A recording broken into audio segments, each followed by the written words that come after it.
का बहुत बहुत स्वागत है हमारे चैनल लीगल आउटलुक में। अब आज मैं एक उषा की बात बताता हूँ जिसने एक पावर ऑफ अटॉर्नी एग्जीक्यूट किया था, लेकिन उसकी क्या गलती थी कि उसे इतने लंबे समय तक मुकदमे में रहा और जिस व्यक्ति ने प्रॉपर्टी को ख़रीदा वो 19 साल के बाद उस प्रॉपर्टी से हाथ धो लिया। सुप्रीम कोर्ट ने क्यों बायर्स को वार्न किया कि पावर ऑफ अटॉर्नी की बेसिस पर ख़रीदते वक्त आप क्या क्या चीज़ों को देखें वरना आपको दिक्कत आ सकती है, और क्यों एक इनोसेंट परचेजर सफ़र करता है 19 साल तक एक प्रॉपर्टी को ख़रीद कर। बात को समझते हैं। 1998 में उषा एक नोटोराइज्ड पावर ऑफ अटॉर्नी एग्जीक्यूट करती है अपने ब्रदर इन लॉ, अपने जीजा थारामेल के फेवर में। ये रजिस्टर्ड नहीं था, ये रजिस्ट्रार के द्वारा ऑथेंटिकेटेड भी नहीं था, और जो उषा का कहना था कि उसने पावर ऑफ अटॉर्नी जो दिया था वो प्रॉपर्टी को मैनेज करने के लिए दिया था। 2007 में 9 साल के बाद थारामेल उस पावर ऑफ अटॉर्नी की बेसिस पर एक रजिस्टर्ड सेल डीड एग्जीक्यूट करता है उस प्रॉपर्टी का जो उषा का था। जब उषा को इस बात का पता चलता है तो वो लीगल नोटिस देती है और वो ये कहती है कि जो रिसीट वो साइन किया गया था वो उसके नहीं हैं, जिसमें सेल कंसिडरेशन का फॉर्म, सेल कंसिडरेशन को पेमेंट दिखाया गया है उषा के फेवर में। तो 2013 में 6 साल के बाद वो एक सूट फाइल करती है कोझिकोड केरला में। जो सूट होता है डिक्लेरेशन का, परपेचुअल इंजंक्शन का और damages for use and occupation का।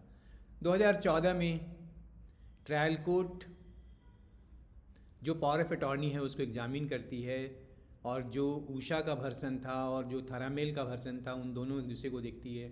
लेकिन जो दोनों पावर ऑफ अटॉर्नी कोर्ट में प्रोड्यूस किए जाते हैं अलग होते हैं। उषा ने कहा था कि जो पावर ऑफ अटॉर्नी हमने दिया था प्रॉपर्टी मैनेज करने के लिए दिया था, और जो थारामेल जो पावर ऑफ अटॉर्नी लाता है उसमें एक वर्ड सेल ऊपर से लिखा हुआ था। तो उसका ये कहना था कि ये प्रॉपर्टी को बेचने के लिए मुझे दिया गया था ये पावर ऑफ अटॉर्नी। कोर्ट ये कहती है कि चूँकि पावर ऑफ अटॉर्नी अनरजिस्टर्ड है, जेन्युइननेस प्रूफ नहीं हुआ, सेक्शन 33 रजिस्ट्रेशन एक्ट की रिक्वायरमेंट पूरी नहीं हुई, जो पेमेंट का दिखाया गया है वो पेमेंट इनसफिशिएंट है, और इसका रिज़ल्ट निकलता है कि कोर्ट ये कहती है कि जो सेल डीड एग्जीक्यूट किया गया था उस पावर ऑफ अटॉर्नी की बेसिस पर वो इनवैलिड है, और सूट उषा के फेवर में हो जाता है। जिसने सूट फाइल किया था उसको डिक्री मिल जाती है। अब कोर्ट, फर्स्ट अपीलेट कोर्ट क्या कहती है? फर्स्ट अपीलेट कोर्ट ने सारी चीज़ों को रिवर्स कर दिया। उसने कहा कि भाई उषा ने जो पावर ऑफ अटॉर्नी फाइल किया था वो फोटोस्टेट था, और थारामेल ने जो पावर ऑफ अटॉर्नी फाइल किया था वो भी फोटोस्टेट था, और थारामेल ने सेकेंडरी एविडेंस लीड करने के लिए, या उषा ने सेकेंडरी एविडेंस लीड नहीं किया, तो प्रिजम्पशन एग्जीक्यूशन का फेवर में जाता है कि पावर ऑफ अटॉर्नी एग्जीक्यूट किया गया है, और जो थारामेल ने जो सेल डीड एग्जीक्यूट किया था वो वैलिड था। और ये भी पाया कि फर्स्ट अपीलेट कोर्ट ने कहा कि जो 6 लाख का रिसीट उषा के द्वारा एग्जीक्यूट किया गया है वो जेन्युइन है। मतलब पूरी चीज़ों को रिवर्स कर दिया और सूट को डिसमिस कर दिया, और जो सेल डीड एग्जीक्यूट किया गया था थारामेल के द्वारा उसको अपहेल्ड कर दिया। अब मैटर पहुंचता है सेकेंड अपील में हाई कोर्ट, जो उषा ने चैलेंज किया था। हाई कोर्ट ने फिर सारी चीज़ों को एग्जामिन किया।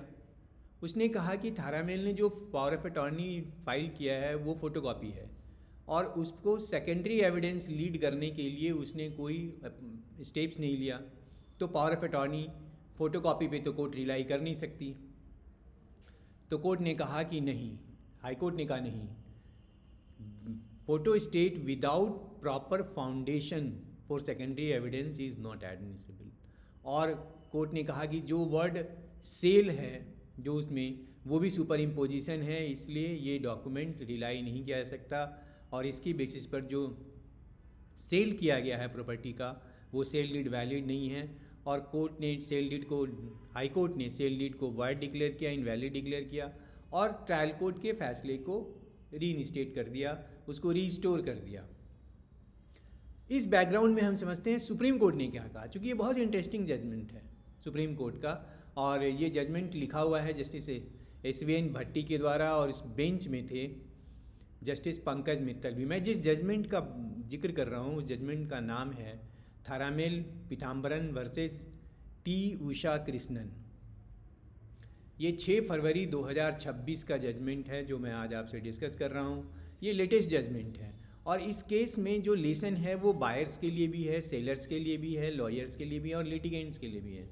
और इस लेसन जजमेंट को जिक्र करते हुए, डिस्कशन करते हुए मैं बहुत सारी ऐसी बातें बताऊंगा जो कि इन चारों को ध्यान में रखना होगा। और तभी मैं रिक्वेस्ट करता हूं आपसे कि आप मेरे चैनल को सब्सक्राइब कीजिए, बेल आइकन को दबाइए, जिससे कि लेटेस्ट नोटिफिकेशन के साथ आपको जजमेंट और डिस्कशन पहुंच सके। और मैं इसको बहुत ही सिंपल लैंग्वेज में डिस्कस करूंगा जिससे कि कॉमन आदमी भी इसको समझ सके, लॉ को जो प्रोपाउंड किया है सुप्रीम कोर्ट ने, और लॉयर्स भी।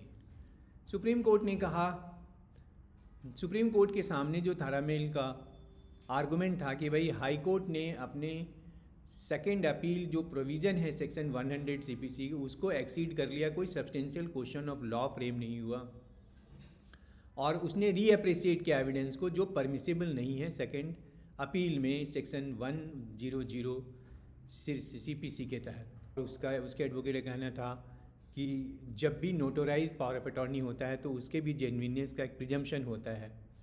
लेकिन सुप्रीम कोर्ट ने क्या कहा इस चीज़ को लेकर? सुप्रीम कोर्ट का बड़ा क्रूशियल ऑब्जर्वेशन था। सुप्रीम कोर्ट ने कहा भाई एडमिटेडली केवल notarised power of attorney file हुआ है, फोटोस्टेट फाइल हुआ है, कोई प्रॉपर प्रोसीजर फॉलो नहीं किया गया सेकेंडरी एविडेंस के लिए जो थारामेल को करना चाहिए था। चूँकि पावर ऑफ अटॉर्नी पे वो रिलाई कर रहा है, उसकी बेसिस पर उसने सेल डीड एग्जीक्यूट किए हैं, तो उसको अगर उसके पास फोटो स्टेट था, वो अभी ओरिजिनल नहीं था, तो उसको प्रॉपर फाउंडेशन लीड करना चाहिए और सेकेंडरी एविडेंस की जो रिक्वायरमेंट है उसको फुलफ़िल करके ही उसको आगे बढ़ना चाहिए था, जो उसने नहीं किया। इसलिए पावर ऑफ अटॉर्नी जो फोटोकॉपी है उस पर कोर्ट रिलाई नहीं कर सकती एविडेंस के तौर पे। दूसरी बात कहा कि सेक्शन 33 की जो अपनी रिक्वायरमेंट है कि अगर आप पावर ऑफ अटॉर्नी की बेसिस पर कोई डॉक्यूमेंट एग्जीक्यूट करने गए हैं तो ये कहता है कि वो प्रॉपरली ऑथेंटिकेटेड होने चाहिए। सेक्शन 33 में वो यहाँ एप्लीकेबल है, और इस जो कि ये फुलफ़िल नहीं करता है तो जो प्रॉपर फाउंडेशन है किसी चीज़ को एविडेंस मिलाने का वही फॉलो नहीं किया गया, तो कोई भी प्रिजम्पशन उस डॉक्यूमेंट के फेवर में एराइज नहीं होता है। और इस तरीके से जो पावर ऑफ अटॉर्नी पे रिलाई कर रहा था थिरामल, वो प्रूव नहीं हुआ, और उसके पास कोई राइट नहीं था, कोई एंटाइटलमेंट नहीं था प्रॉपर्टी बेचने का। तो जो सेल डीड है वो वैलिड नहीं है, उससे कोई टाइटल ट्रांसफ़र नहीं होता है। अब फिर परचेजर क्यों सफ़र किया 19 साल के बाद? उसकी तो कोई गलती नहीं थी।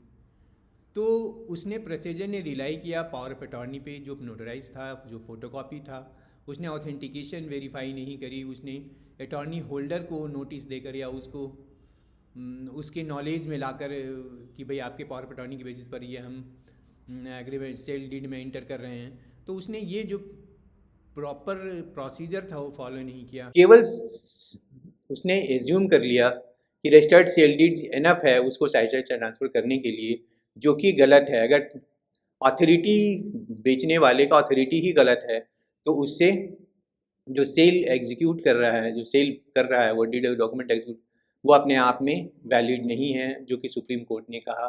और इस तरीके से 19 साल के बाद वो परचेजर सफ़र किया।